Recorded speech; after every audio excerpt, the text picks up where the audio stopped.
नमस्कार, आदाब। साथियों, राज्यसभा टीवी के वेब प्लेटफॉर्म पर आपका स्वागत है। मैं हूं मोहम्मद फातेह टीपू।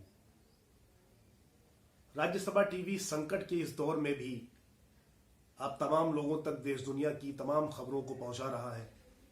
हमारे तमाम साथी जहां पर भी हैं वो अपने अनुभवों को आप सभी लोगों से साझा कर रहे हैं।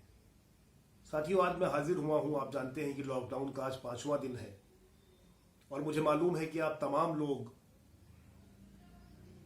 अपने घरों में सुरक्षित हैं, सरकार द्वारा जारी दिशा निर्देशों का पालन कर रहे हैं और ये समय आपको मिला है, ये जो वक्त आपको मिला है, इस वक्त का आप रचनात्मक इस्तेमाल भी कर रहे हैं। साथियों, ये शब्द महामारी ये हमारे देश के लिए नया नहीं है। हमने इसकी पड़ताल की तो मालूम चला कि 1900 के दशक के शुरुआत से ही महामारी ने हमारे देश में दस्तक दी। शोध में जो मुझे मिला, 1915 में इंसेफेलाइटिस लेटार्गिका के नाम से एक बीमारी दुनिया में प्रवेश करती है और भारत भी उससे अछूता नहीं रहता। इसने तबाही मचाई, काफी लोगों को, कई लाख लोग इसकी चपेट में आए, प्रभावित हुए, मौतें भी हुई। फिर 1918 में स्पेनिश फ्लू के नाम से संक्रामक बीमारी इसने दस्तक दिया भारत में। चूंकि उस वक्त देश और दुनिया संकट के दौर से गुजर रही थी, प्रथम विश्व युद्ध का दौर था, तो जो सैनिक भारत से बाहर विदेश लड़ने के लिए गए और जब वापस वहां से हिंदुस्तान वापस आए तो ये बीमारी वहां से लेकर के वो हिंदुस्तान आए और उनके जरिए से ये बीमारी यहां पे चारों दिशाओं में फैली।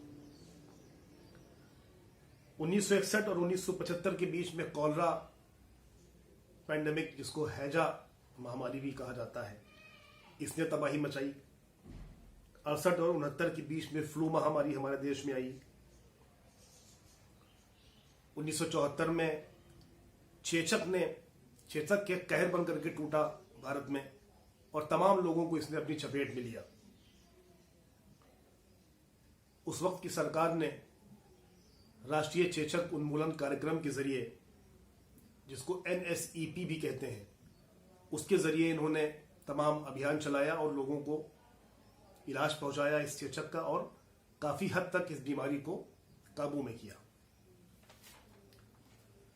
साथियों, 1994 में सूरत में प्लेग नामक एक महामारी फैली, आप जानते हैं, और ये ऐसी बीमारी थी कि लोग शहर छोड़ करके भागने लगे। जिसको जहां समझ में आया वो अपने सरो सामान को लेकर के वो पलायन करने लगे। तो ये सिलसिला आप देखिए तो 1915 से लेकर के चलता रहा। 94 के बाद 2002 और 2002 में सार्स नाम की बीमारी आई और 21वीं सदी की पहली गंभीर बीमारी में से एक बीमारी ये थी जो व्यक्ति से व्यक्ति में फैलती थी। फिर 2006 में डेंगू और चिकनगुनिया का प्रकोप भारत में हुआ। 2009 में गुजरात हेपेटाइटिस के नाम से हुआ, जापानी इंसेफेलाइटिस आपने सुना होगा। 2014 में उड़ीसा में पीलिया का प्रकोप आया, स्वाइन फ्लू आया और 2017 में इंसेफेलाइटिस, 18 में निपाह वायरस आया। इस तरह ये सिलसिला चलता रहा। 2019 नवंबर में चाइना के वुहान में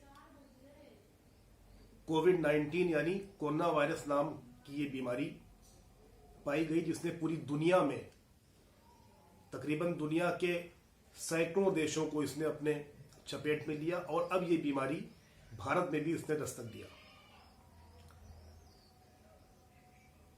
साथियों, मैं जानता हूं कि ये संकट का दौर है।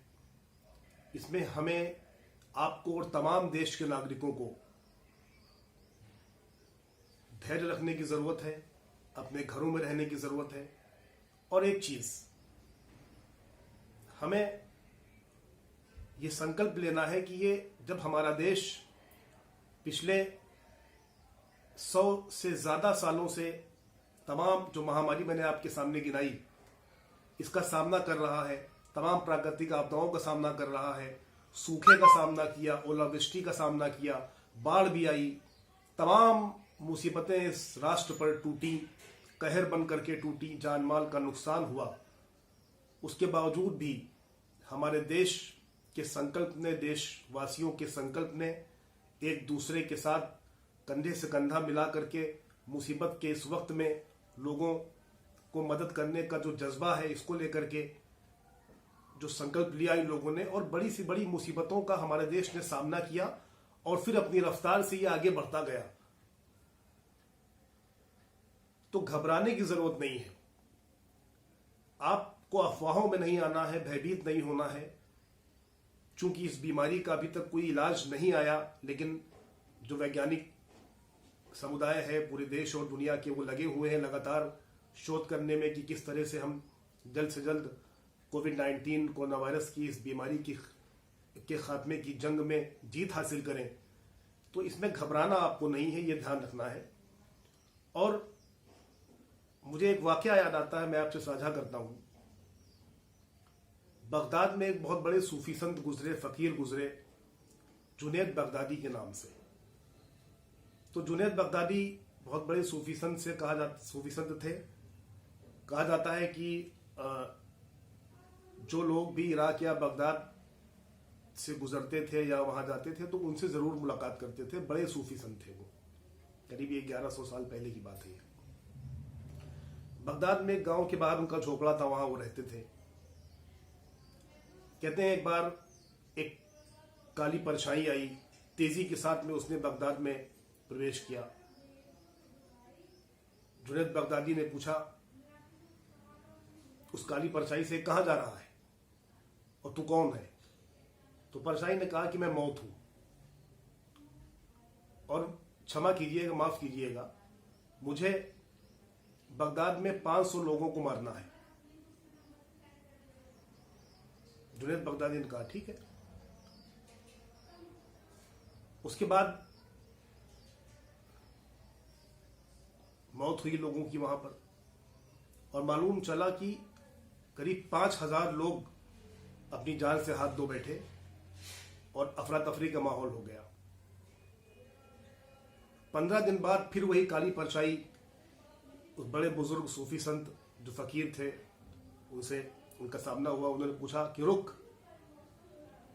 तूने तो कहा था कि मैं सिर्फ 500 लोगों की जान अपने कब्जे में लूंगी।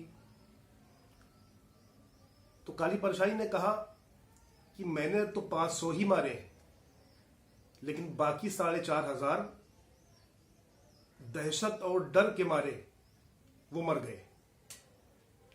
तो मैसेज बहुत साफ है। आप देखिए कि महामारी जब आती है तो महामारी तो ठीक है, वो आई है, लेकिन वो सब पर अपना कहर नहीं बरपाती। एक चीज है, एक सिस्टम है। मैं देख रहा हूं कि अफवाहों का बाजार गर्म है। आपको अफवाह में नहीं आना, आपको भयभीत नहीं होना। जो दिशा निर्देश आपको दिए गए हैं कि घर में रह करके ही आप अपने समय का इस्तेमाल करें, सफाई से रहें, हर 20 सेकंड में आप हाथ धोइए, माफ कीजिएगा, हर घंटे 2 घंटे में आप हाथ धोइए, 20 सेकंड तक आप हाथ धोइए, और तमाम जो सफाई संबंधी जो दिशा निर्देश है उसका आप पालन कीजिए। तो आपको घबराना नहीं है। इस लॉकडाउन पीरियड का आप इस्तेमाल कीजिए और देखिए ये समय जो आपको मिला है, ये आप ये महसूस कीजिए कि हम अपने घर में अपने परिवार वालों के साथ में ये रचनात्मक समय हम बिता रहे हैं। और मुझे पूरी उम्मीद है कि ये देश, ये हमारा भारत देश इस संकट का सामना करके और मजबूती के साथ में एक बार फिर खड़ा होगा। तो आप लोगों को घबराने की जरूरत नहीं है, परेशान होने की जरूरत नहीं है। आप अपने घरों में रहें, सुरक्षित रहें और स्वस्थ रहें। फिलहाल इस एपिसोड में इतना ही।